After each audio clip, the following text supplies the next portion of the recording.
Malam itu angin bertiup dingin, menusuk pori-pori dengan aroma lembab khas tanah basah. Di dapur belakang rumah, Ningsih sibuk menusuk daging sate di bawah cahaya temaram lampu minyak. Keringat membasahi keningnya meski suhu begitu dingin. Suaminya, Giman, berdiri di sudut dapur sambil mengamati dengan tatapan tajam yang tak biasa. "Mas, daging ini beda ya baunya? Agak amis dan nyengat," gumam Ningsih, mencium aroma daging yang ditusuknya satu persatu. Giman buru-buru mendekat dan mengambil satu tusuk. "Ah, itu cuma daging kampung, belum dibumbuin aja."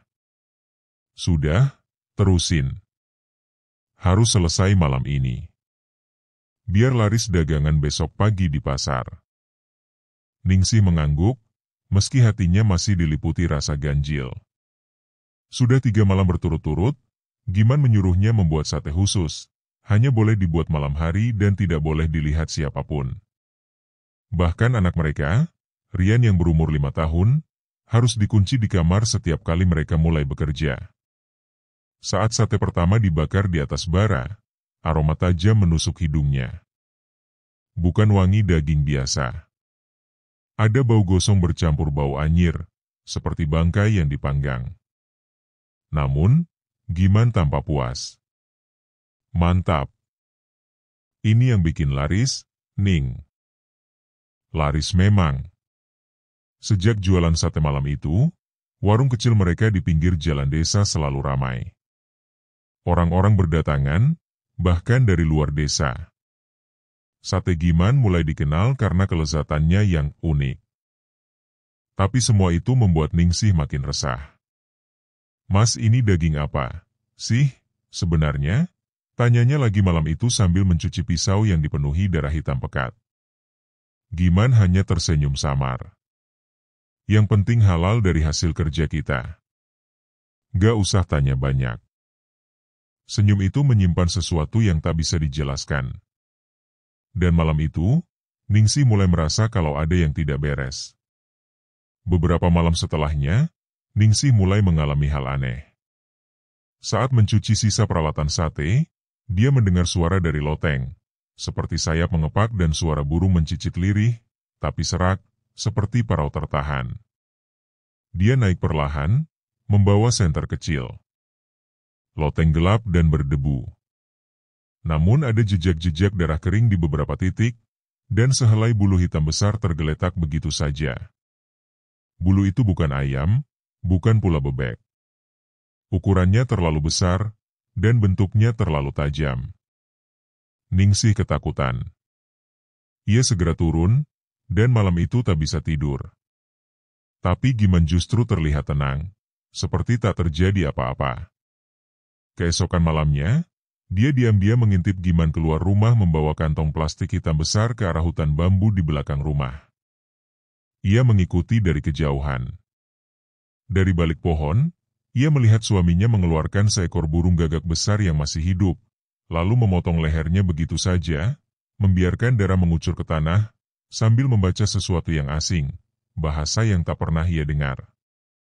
Ningsih menutup mulutnya sendiri agar tak berteriak. Dia berlari pulang. Lututnya lemas. Ia ingin pingsan, tapi bayangan wajah Giman saat menyembelih gagak itu membuat jantungnya berdegup makin keras. Apa yang sudah aku masak selama ini?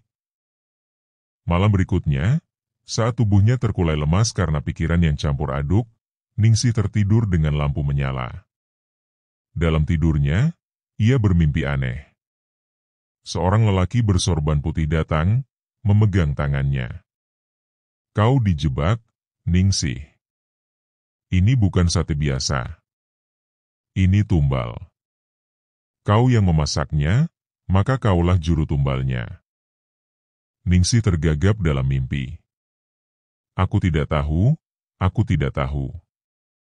Giman telah mengikat perjanjian dengan makhluk malam. Setiap sate gagak yang kau masak dan orang makan, 1 jiwa lemah akan terhisap. Kau sudah jadi bagian dari rantai kematian." Lelaki itu menunjukkan wajah anak kecil dalam cahaya. Wajah itu, Rian. Anakmu akan jadi tumbal terakhir. Sebelum kekayaan Giman sempurna. Ningsih terbangun dengan jeritan panjang, peluh membanjiri tubuhnya. Ia langsung ke kamar Rian, memeluknya erat tanpa berkata apa-apa. Dalam hatinya, ia bersumpah, ia harus menyelamatkan anaknya. Keesokan harinya, Ningsih pura-pura bersikap seperti biasa. Ia memasak, beres-beres warung, dan menyiapkan sate seperti yang diperintahkan. Tapi malam itu, ia mencampurkan darah ayam ke bumbu sate, mengganti sebagian daging dengan daging biasa. Giman curiga. Kenapa aromanya beda? Tanyanya curiga. Aku cuma coba resep baru, Mas, jawab Ningsih dengan senyum lelah. Giman mengamati matanya. Lalu tertawa dingin. Kamu udah tahu, ya? Ningsih membeku. Tahu apa, Mas? Tahu kalau ini semua bukan sekadar dagang. Tapi perjanjian. Dan kamu udah bagian dari itu. Dari awal aku memang butuh kamu. Bukan cuma jadi istri. Tapi jadi tangan yang memasak sate gagak itu. Tanpa kamu, perjanjiannya tak lengkap. Tapi kenapa Rian juga harus ikut? Karena dia darahku. Darah segar. Tumbal terakhir. Ningsih menjerit dan berlari membawa Rian keluar rumah. Tapi Giman mengejar dengan parang di tangan. Saat sudut gang buntu, Ningsih memeluk anaknya erat-erat. Saat parang akan meluncur ke arah mereka, tiba-tiba suara gagak berisik menggema dari langit. Puluhan gagak terbang melingkari Giman, lalu satu persatu menukik dan mencakar wajah serta tubuhnya. Giman menjerit, berguling di tanah, tubuhnya tercabik-cabik oleh kawanan gagak yang mengamuk. Semuanya hening seketika. Giman terbaring tanpa nyawa, wajahnya tak bisa dikenali lagi. Pagi itu, warga desa geger. Giman ditemukan tewas dengan tubuh penuh luka seperti dicakar burung. Warung satenya ditutup. Banyak yang datang melayat, tapi tak ada yang tahu kisah sebenarnya. Ningsih diam. Ia membawa Rian pergi dari desa, menumpang hidup di rumah pamannya di luar kota. Tapi bekas luka di hatinya tak hilang. Suatu malam, ia didatangi lagi dalam mimpi oleh lelaki bersorban. Kau telah memutus rantai kegelapan. Tapi ingat, daging itu pernah kau sentuh. Jiwamu pernah disandingkan dalam perjanjian. Apa artinya? Kau tak bisa kembali membuat sate, apapun jenisnya, atau kau akan membuka gerbang yang sama. Ningsih terbangun dengan tubuh gemetar. Sejak itu, ia tak pernah lagi menyentuh pisau dapur. Ia membuka usaha menjahit kecil-kecilan. Lebih miskin, tapi damai. Sampai hari ini, suara burung gagak masih membuatnya ngeri. Setiap kali melihatnya terbang di langit, Ningsih hanya bisa berdoa dalam hati, agar sate gagak itu tak pernah dibuat lagi oleh siapapun. 5 tahun sudah berlalu. Ningsih kini tinggal di pinggiran kota bersama Rian yang kini berusia 10 tahun. Ia bekerja sebagai penjahit dan sesekali jadi buruh cuci. Hidup sederhana, namun damai. Tapi segalanya berubah ketika ia melihat sebuah warung baru buka di dekat pasar tradisional. Warung sate yang selalu buka malam hari. Spanduknya mencolok, sate gagak, rasa leluhur. Ningsih seperti disambar petir. Nama itu, tak asing. Ia berjalan perlahan mendekati warung itu. Seorang pria muda bertato di tangan sedang membakar sate sambil tertawa-tawa bersama pelanggan. Aroma daging yang dibakar, membuat kepalanya sakit seketika. Bau itu kembali. Bau darah, bulu, dan kematian. Malam itu, ia muntah-muntah di rumah. Matanya memerah. Tubuhnya menggigil. Bu, kamu kenapa? Tanya Rian khawatir. Ningsih menggenggam tangan anaknya erat-erat. Kita Gak boleh dekat warung itu. Jangan pernah, Rian. Janji sama ibu. Tapi Rian hanya diam, menatap langit-langit rumah. Di matanya ada bayangan, seperti sayap burung hitam mengepak dalam kegelapan. Ningsih mulai menyelidiki siapa pemilik warung itu. Dari obrolan warga, ia tahu namanya Darto, pemuda luar kota yang mengaku pernah belajar memasak di desa-desa terpencil Jawa Tengah. Tapi yang membuat Ningsih tak bisa tidur, adalah satu fakta lain. Darto pernah tinggal di desa tempat suaminya dulu mati diserang gagak. Malam itu, Ningsih memimpikan Giman. Wajahnya rusak dan membusuk, penuh cakaran. Tapi ia tersenyum. Pesugihan belum selesai. Anakmu pewarisnya. Ningsih terbangun dengan keringat dingin. Ia lihat Rian berdiri di depan cermin. Tapi cermin tak menampilkan bayangannya, melainkan bayangan seekor gagak raksasa. Rian, teriaknya. Bocah itu tersadar dan menangis. Ibu, aku suka mimpi aneh. Ada burung besar ngajak aku terbang. Dia bilang aku kuat, dia bilang aku bisa bikin orang nurut. Ningsih memeluknya. Air matanya mengalir. Kutukan itu belum selesai. Dan warung baru itu adalah pembuka gerbangnya lagi. Darto ternyata bukan sekadar tukang sate. Ia adalah murid spiritual dari dukun yang dulu memberi Giman kekayaan melalui sate gagak. Saat Giman mati, dukun itu diburu warga. Tapi ia sempat menyembunyikan kitab perjanjian dan menunjuk Darto sebagai penerus.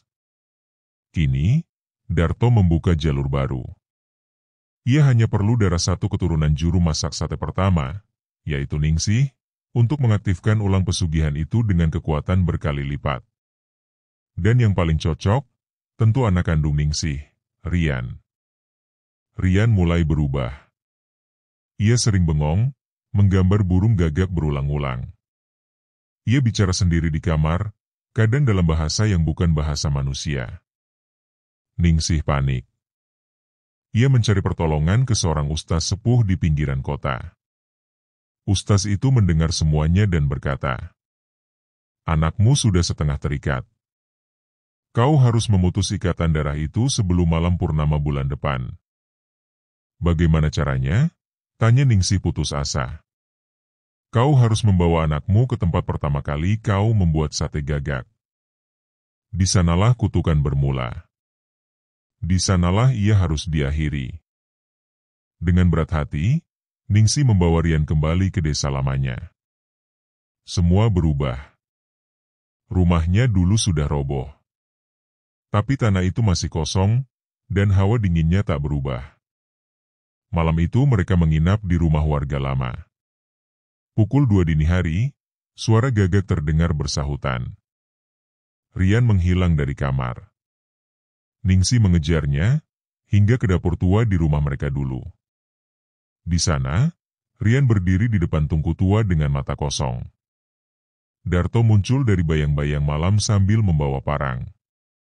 "Terima kasih sudah bawa dia ke sini. Sekarang, saatnya darahmu yang terakhir." Darto menyerang. Tapi saat parang hendak mengenai Ningsih, Rian berteriak. Seketika angin keras berputar, dan puluhan burung gagak muncul dari langit dan mencabik-cabik Darto. Tubuhnya terangkat ke udara, lalu dibanting ke bara api tungku tua. Gagak-gagak itu terbang tinggi, lalu meledak dalam cahaya hitam yang meredup. Rian pingsan. Ustaz yang mengintai dari kejauhan segera datang. Ia membantu Ningsih membaca doa-doa hingga pagi menjelang. Rian selamat. Tapi tak akan pernah jadi anak biasa. Di matanya, masih tersisa bayangan gagak setiap kali ia marah atau tertekan. Tapi kekuatan itu sudah tersegel, untuk sementara. Ningsih memilih pindah lagi, kali ini ke kota kecil yang jauh dari pasar, jauh dari warung, jauh dari daging. Tapi dalam hatinya, ia tahu, dunia ini menyimpan banyak pesugihan lain, yang menunggu celah. Sate Gagak mungkin sudah lenyap, tapi darahnya belum benar-benar kering. Dan pada suatu malam, saat angin dingin berhembus, seekor gagak hitam mendarat di pagar rumah mereka, menatap ke arah jendela tempat Rian tidur. Tahun demi tahun berlalu. Rian kini berusia 22 tahun dan menempuh pendidikan di jurusan kuliner sebuah akademi ternama. Ia dikenal cerdas, berbakat, dan berpenampilan kalem. Namun di dapur, ia berubah menjadi pribadi berbeda, penuh fokus, cepat, dan menguasai pisau layaknya senjata. Ia selalu menolak memasak daging unggas, terutama burung. Hingga suatu hari, dosen memberi tantangan, lomba memasak menu eksotis dengan bahan rahasia. Saat Rian membuka kotak bahan, seekor burung gagak segar tergeletak di sana. Segera, kepalanya berdenyut. Gambar-gambar masa kecilnya muncul kembali. Darah, bara, ayahnya yang tercabik gagak. Tangannya gemetar. Tapi, ada bisikan dalam benaknya. Suara yang selama ini terkubur. Kamu tahu rasa terbaik itu dari mana, kan? Kau bukan juru masak biasa, Rian. Kau keturunan. Tanpa sadar, tangannya mulai bergerak. Pisau mengiris. Daging ditusuk. Bara menyala. Sate Gagak kembali tercipta. Saat dosen dan juri mencicipi, semua terdiam. Ini, rasa paling unik yang pernah kami coba. Rian menang. Dan sejak malam itu, Gagak mulai datang lagi di tidurnya. Setelah lulus, Rian membuka restoran kecil bertema fusion food. Tapi menu andalannya adalah satu sate khas yang hanya tersedia setiap malam Jumat Kliwon. Ia tak pernah menyebut namanya secara langsung. Tapi pengunjung yang tahu, memanggilnya Sate Gagak Urban. Dalam waktu 3 bulan, restorannya viral. Influencer, food vlogger, bahkan artis lokal mulai berdatangan. Tapi Ningsih, yang kini sudah sakit-sakitan, curiga. Ia mencium aroma masa lalu lewat siaran TV. Dan benar saja, saat ia mendatangi restoran itu, matanya membelalak. Wajah anaknya terpampang di poster besar, Chef Rian Mahakarya dari Darah dan Bara. Ningsih berteriak, menangis, memohon. Tapi Rian tak mengenalnya. Atau, berpura-pura tak mengenalnya. Bu, saya ini siapa? Anak tukang jahit, bukan anak dukun. Saya hanya ingin dikenal karena rasa. Tapi malam itu, Rian bermimpi. Giman muncul lagi. Kali ini utuh. Gagah. Bersorban hitam. Kau melanjutkan yang kupotong. Kau anakku. Kau pewaris rasa kekal. Tapi ingat, rasa itu butuh tumbal. Rian terbangun. Mulutnya berdarah. Dan di mejanya, ada satu bulu gagak basah. Malam-malam di restoran Rian makin aneh. Pelanggan yang makan sate khasnya kadang pingsan, kadang mengigau. Seorang pengunjung pernah berteriak. Ada yang terbang di atas dapur. Gagak. Besar. Matanya merah. Tapi tidak ada yang percaya. Bahkan makin banyak yang penasaran datang. Di balik layar, Rian mulai gelisah. Setiap kali sate itu dibuat, ia merasa tak sepenuhnya mengendalikan tubuhnya. Ada bisikan yang memandu, dan ia hanya jadi perantara. Sementara itu, Ningsih yang makin melemah mencari pertolongan pada Ustaz Ghazali, murid dari Ustaz lama yang dulu menyelamatkan mereka. Ia memberitahu satu hal penting. Pesugihan itu belum mati. Tapi Rian masih bisa diselamatkan. Jika kau bisa membawa dia ke tempat ayahnya dulu dibunuh. Di sanalah ikatan darah bisa dihentikan. Ningsih pun kembali mendekati anaknya. Ia pura-pura menjadi pelanggan, dan saat menyuap sate ke mulutnya sendiri, ia pingsan di tempat. Rian panik. Dan untuk pertama kalinya, ia membawa sang ibu ke rumahnya. Malam itu, Ningsih menangis memeluknya. Rian, kamu anakku, kamu korban, bukan pewaris. Tolong hentikan ini sebelum kamu jadi seperti ayahmu. Rian akhirnya goyah. Ia menutup restoran untuk sementara. Tapi dunia kuliner sudah menggila. Banyak pesaing mulai membuat versi tiruan sate gagak, bahkan mengundang dukun dan paranormal untuk menciptakan versi mereka sendiri. Sate gagak berubah jadi tren bawah tanah. Rian bingung. Jika ia berhenti, akan ada banyak versi palsu yang menyebar dan justru membuka lebih banyak gerbang gaib. Jika ia lanjut, ia justru jadi pemimpin pesugihan itu. Akhirnya, ia memutuskan untuk mengikuti saran ibunya, menyelesaikan semuanya di tempat awal. Ia membawa ibunya ke hutan desa tua, ke tungku batu tempat sate pertama dibuat. Di sana, Rian menyiapkan bara. Tapi kali ini, bukan untuk memasak. Ia membawa semua resep, pisau, arang, bahkan bulu gagak terakhir, lalu membakarnya. Langit berubah kelam. Angin bertiup kencang. Burung-burung gagak muncul dari segala arah, menyerang Rian. Tapi ia berdiri tegak di tengah api, membakar semua peninggalan pesugihan. Saat api menyala tinggi, ia berteriak. Aku bukan penerus kalian. Aku bukan koki kematian. Cahaya putih muncul. Para gagak terbakar, satu persatu. Dan di tengah bara, sosok Giman muncul terakhir kali, tersenyum, lalu lenyap menjadi abu. Setahun berlalu. Rian membuka restoran baru, jauh dari hiruk-pikuk kota.